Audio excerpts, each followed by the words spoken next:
Jadi kula suwun seperti keinginannya Rasulullah sallallahu alaihi wasallam. Terus niki terakhir anna Rasulullah sallallahu alaihi wasallam kana la yanamu hatta yaqra alif lam mim tanzil wa tabarakalladzi biyadil mulku wa qala las antawuf yufaddilani kulla suratin fil Qur'an bisab'ina hasanatan. Jadi di antara kelebihannya surat Tabarok adalah mengungguli umumnya surat dengan kelas 70 kali derajat. Jadi keunggulannya surat Tabarok itu bisab'ina darajah di bawah surat-surat yang lain. Sudah, ini surat Tabarok agak panjang.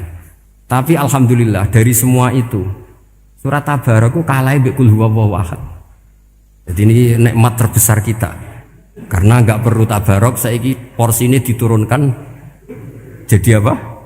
Qul. Makanya banyak tarawih main apa? Qul. Itu bukan cari cepet, itu dalile musalsal ila Rasulillah sallallahu alaihi wasallam. Jadi ada sahabat itu kalau ngimami main kulhu. Di Indonesia masih mendingan kulhunya rakaat kedua ya. Itu enggak sahabat ini rakaat pertama ya kulhu, kedua ya kulhu. Masih mendingan di Indonesia dipakai selingan rakaat kedua. Singkat cerita sahabat yang makmum ini lama-lama mangkel, matur ya Rasulullah, ini orang yang kau pasrai jadi imam itu sering main kulhu. Akhirnya Nabi memanggil, ya fulan, kenapa kamu suka baca kulhu? Li'annaha sifatur rahman, karena dalam surat kulhu itu semuanya menerangkan sifatnya Allah Ta'ala. Maka saya suka itu.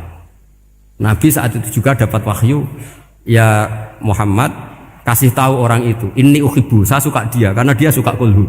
Nah, itu aja hafalkan itu. Jadi itu riwayat yang lebih menggembirakan itu. Jadi ndak usah Tabarok, cukup apa? Kulhu. Dan itu lebih mutawatir.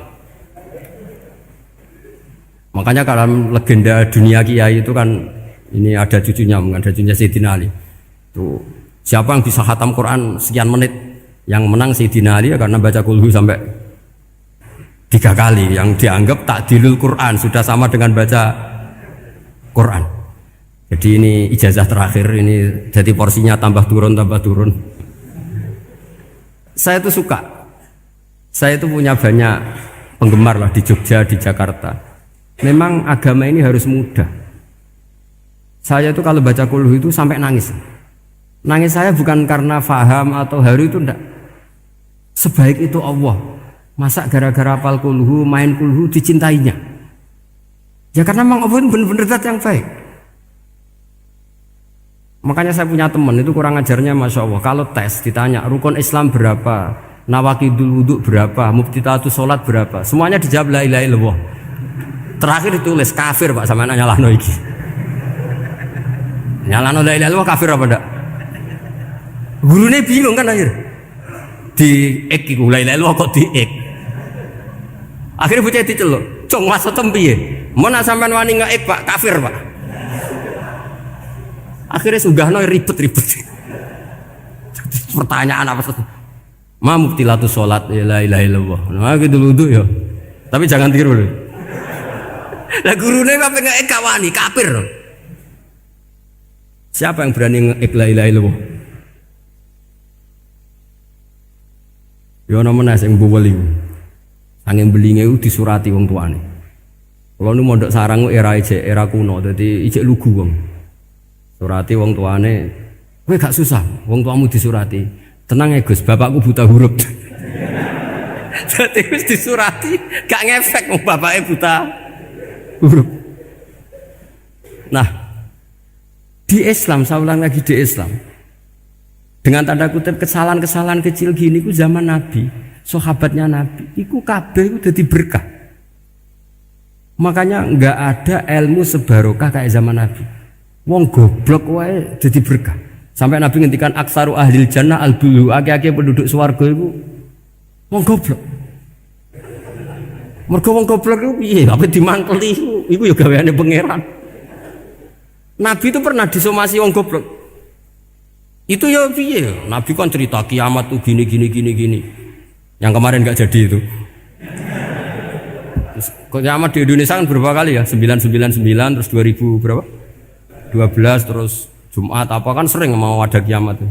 Saya sering ditanya tamu, Gus, ngenteni kiamat teng putih. Entah ini barang aku aneh-aneh. Ngkarwan layak alamuha illahu bokas bakas. Nak misalnya tenan piye Gus? Ya tenan sing entek Gus se, anak aku gak. Wah sesuk tak ngenteni kiamat ora sida kiamat. Aneh-aneh. Saya ulang lagi. Ketika Nabi cerita dasarnya kiamat itu sahabat itu enggak mikir. Padahal mereka orang-orang pinter. Si mikir wong desa, Mas. Ya Rasulullah mata sa'ah. Engkau itu cerita kiamat terus tapi enggak jelas tanggalnya. Lalu itu kapan? Wah, paket sahabat. Oh, pinter juga. Kalau cerita itu ada tanggalnya dong. Ini kan cerita terus tapi enggak jelas tanggalnya. Apa diamuk wong desa?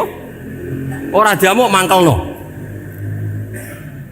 Nabi meneruskan tentang ahwalil kiamah, masih nerangkan ahwalil kiamah. Dibaleni lagi. Ya Rasulullah mata sa'ah. Lalu kiamat itu kapan?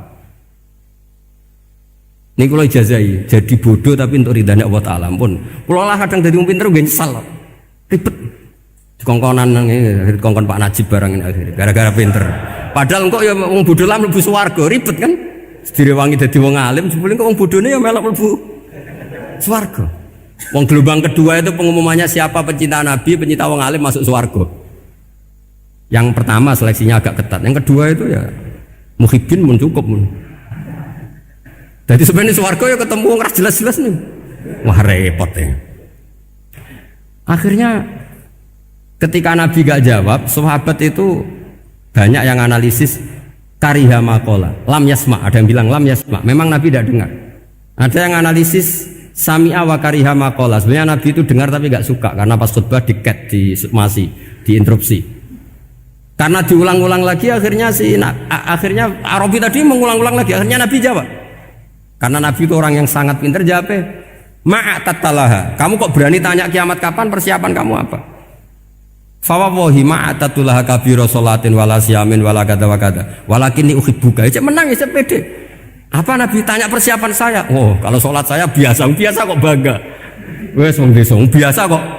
Fawawahi ma'atatulaha kabiro sholatin, saya sholatnya biasa, puasa biasa. Maksudnya wajib-wajib tok lah, ndak aneh-aneh. Tapi walakinni uhibbuka, tapi saya ini mencintai engkau.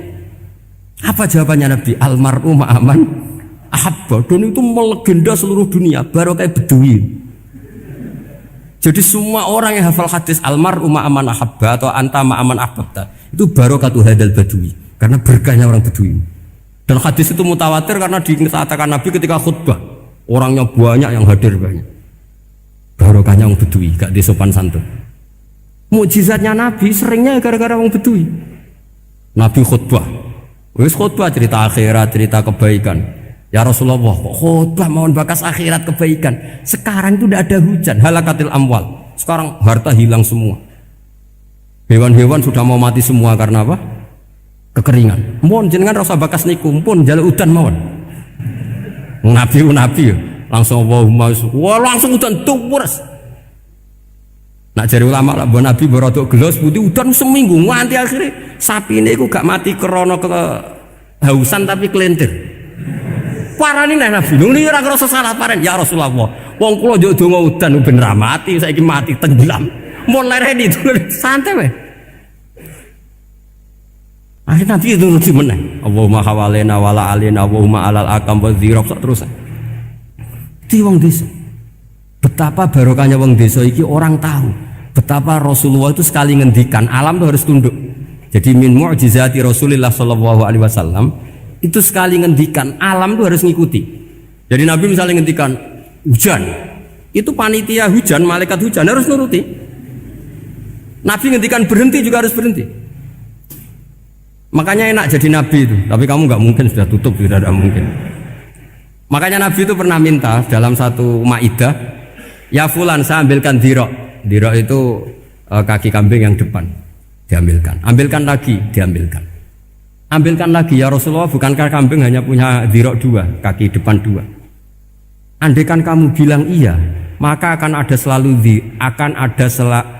selalu ada dirok selagi aku minta-minta. Karena alam ini akan mengikuti. Jadi Nabi misalnya mau dahar gitu ya, kok Nabi ngendikan ya Jabir, ini jangan kamu entas, yang entas harus saya. Ini cukup untuk makan orang banyak. Nabi sekali ngendikan cukup. Nasi ini punya konstitusi, harus cukup. Karena Nabi ngendikan cukup. Itu hebatnya Nabi. Beliau punya spesial. Alam ini harus nurut sama beliau. Makanya disebut wadhabu wal ghazala yasyadani laka birrisalah. Semuanya itu harus tunduk. Nah, akhirnya syafaat-syafaatnya Nabi itu gara-gara wong desa-desa.